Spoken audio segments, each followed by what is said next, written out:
नमस्कार। साल का आखिरकार वो समय आ ही गया है जब भगवान शनिदेव जो न्याय के देवता हैं और कर्म के देवता हैं वो वक्री होने जा रहे हैं। जी हाँ, ठीक आज से 2 दिन बाद 13 जुलाई 2025 विक्रम संवत 2082 आषाढ़ मास की कृष्ण पक्ष की तृतीया तिथि को भगवान शनिदेव 9:36 पर वक्री हो जाएंगे और उनके वक्री होने के साथ साथ शुरू हो जाएगा नए संघर्षों का दौर, नई इच्छाओं का दौर और नई कोशिशों का दौर। वैदिक ज्योतिष में भगवान शनि के वक्री गोचर को बहुत महत्वपूर्ण माना गया है।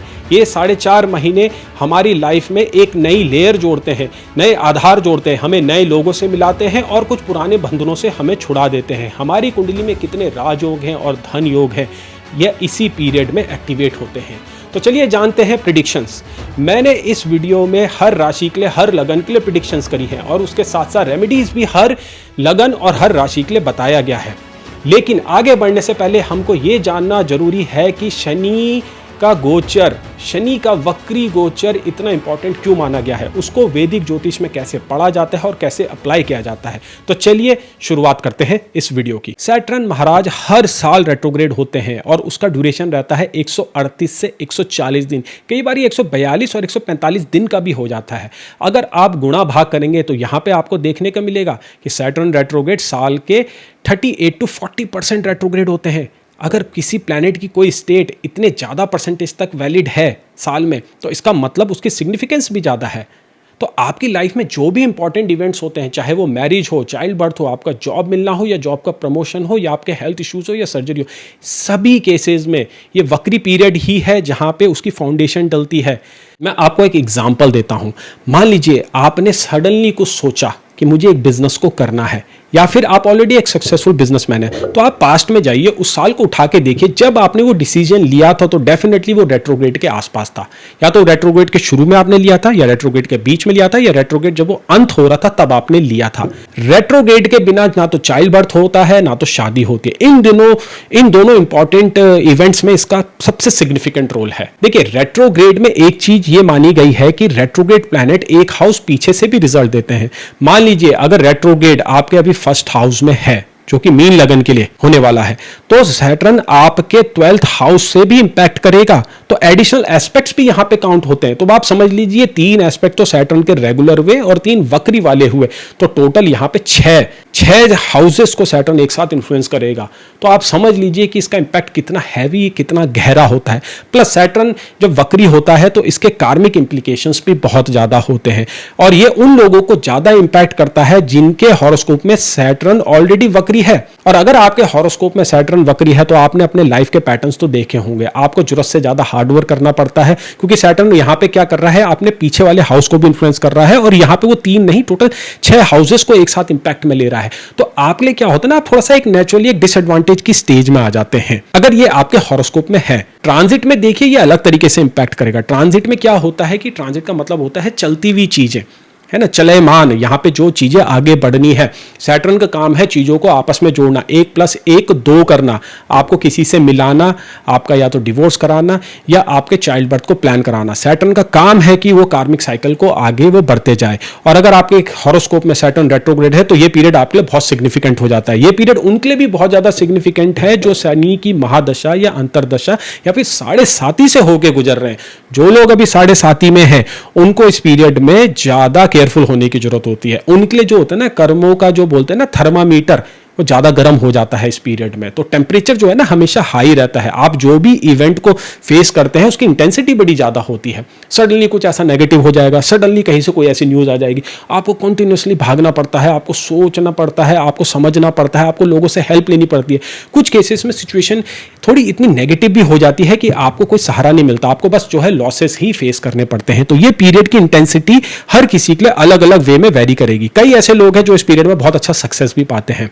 कई लोग हैं जो इस पीरियड में बहुत अच्छा एक इन्वेस्टमेंट करते हैं जो उनके फ्यूचर को सिक्योर कर देता है। तो जरूरी नहीं है ये पीरियड सभी के लिए खराब होने वाला है, डिपेंड करेगा आपके हॉरोस्कोप में सैटर्न की पोजीशन कैसी है, आप किन किन फैक्टर्स से, वो फैक्टर्स हैं दशा, महादशा, अंतरदशा, प्रयंतर दशा, साढ़े साती और चार दशा, योगनी दशा, और ये इसमें काफ़ी सारे फैक्टर्स होते हैं। तो उन फैक्टर्स को एनालिसिस करने के बाद ही हम एक कंक्लूजन्स को दे सकते हैं। जुपिटर के साथ मिलकर सैटर्न सारे खेल खेलता है, जिसको हम डबल ट्रांजिट के नाम से भी कहते हैं। देखिए, एक चीज़ मैं आपको क्लियरली स्टेट कर दूं, क्योंकि मैं आपके प्रेडिक्शन में जुपिटर के ट्रांजिट का भी यूज़ करूंगा। आप कभी भी सैटर्न के ट्रांजिट को अकेले नहीं रीड कर सकते। जब आपको सैटर्न के ट्रांजिट को रीड करना है तो आपको जुपिटर के ट्रांजिट को भी रीड करना होगा। जब आप जुपिटर के ट्रांजिट को रीड करेंगे तो आपको सैटर्न के ट्रांजिट को भी रीड करना होगा। तो बार बार मैं आपको आपके प्रेडिक्शन के टाइम पे जुपिटर और सैटर्न का जो आपस में तालमेल है उसको जरूर मेंशन करूंगा।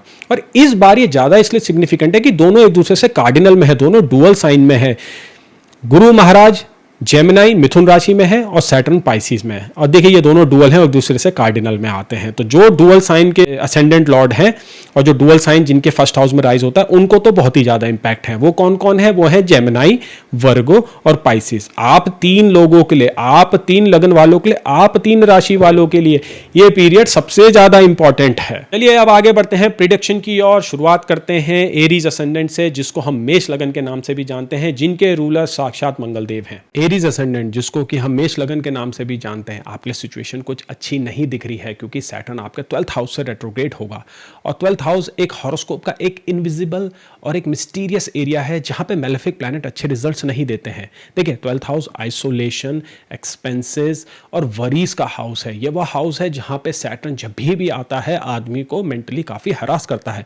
इवन साढ़े साथी में भी मून से जब सैटर्न 12th में आता है तो साढ़े साथी की शुरुआत होती है। तो इस बार असेंडेंट से सैटर्न आपके 12th हाउस में है, तो सिमिलर इंपैक्ट आपको महसूस होंगे। और अगर आपकी साढ़े साथी भी चल रही है ऑन टॉप ऑफ दैट, तो भैया आप समझ लीजिए कि आपके लिए सबसे टेस्टिंग टाइम शुरू होने वाला है।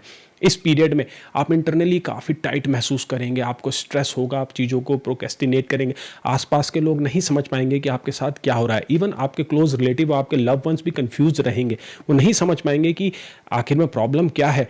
और आपका मूड क्या है ना, आपका मूड छोटी छोटी बातों पे इरिटेट होने लगेगा, जिस वजह से क्या होगा कि आपके पर्सनल रिलेशनशिप और आपके डोमेस्टिक रिलेशनशिप में हार्म आने लगेगा। सैटर्न का एस्पेक्ट आपके 6th हाउस में पड़ रहा है, तो सैटर्न आपके 6th हाउस को पका रहा है, और 6th हाउस आपके एनिमीज और आपके हेल्थ इश्यूज का होता है। अब देखिए, वर्क स्पेस में आप अननेसेसरी और एग्जैजरेट होकर अपनी रिएक्शंस को देंगे, जिस वजह से क्या होगा कि आपके एनिमीज बढ़ेंगे। और करंटली जो मुद्दे चल रहे हैं, जो कॉन्फ्लिक्ट्स चल रहे हैं, वो आपके अगेंस्ट जाने लगेंगे, लोग आपको दबाएंगे और आपका लक इस बार आपको इतना फेवर नहीं करेगा, जिस वजह से क्या होगा कि आपका ट्रांसफर हो सकता है या इवन जॉब लॉस भी हो सकता है। तो करंटली अगर आप किसी कॉन्फ्लिक्ट्स में इन्वॉल्व हैं तो आपको काफ़ी केयरफुल होने की ज़रूरत है।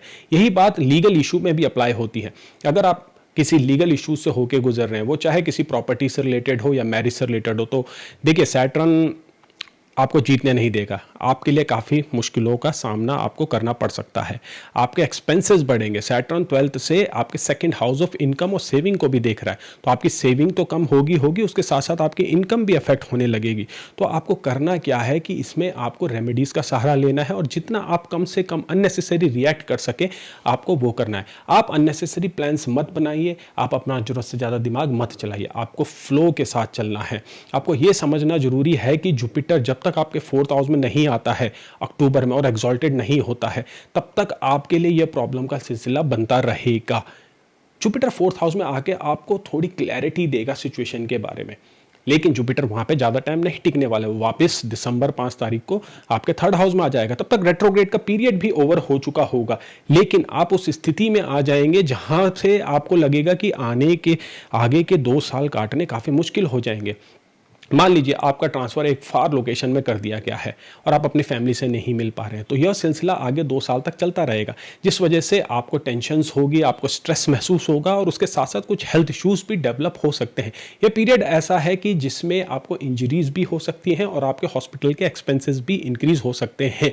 अगर आपका मून 12th हाउस में ही प्लेस्ड है तो आपको एंग्जाइटी, डिप्रेशन या स्ट्रेस जैसे रिलेटेड अननेसेसरी चीज़ें आपको फेस करनी पड़ सकती हैं। तो रेमेडीज़ में आपको क्या करना है? रेमेडीज़ में आपको अपने जुपिटर को स्ट्रॉन्ग करना है और ज़्यादा से ज़्यादा मेडिटेट करना है।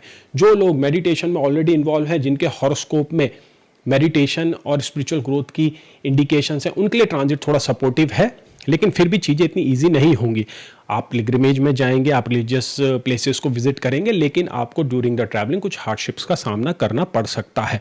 ओवरऑल बहुत ज़रूरी है कि इस ट्रांजिट में आप ज़्यादा से ज़्यादा खुद को बचाएं, कुछ ऐसी प्रॉब्लम्स को क्रिएट ना करें जो आने वाले कुछ सालों में आपको बॉदर करे, क्योंकि सैटर्न अभी भी 12th हाउस में 2 साल और रहने वाला है। तो अपने 2 साल को तो आपको प्रोटेक्ट करना ही होगा किसी भी हालत में।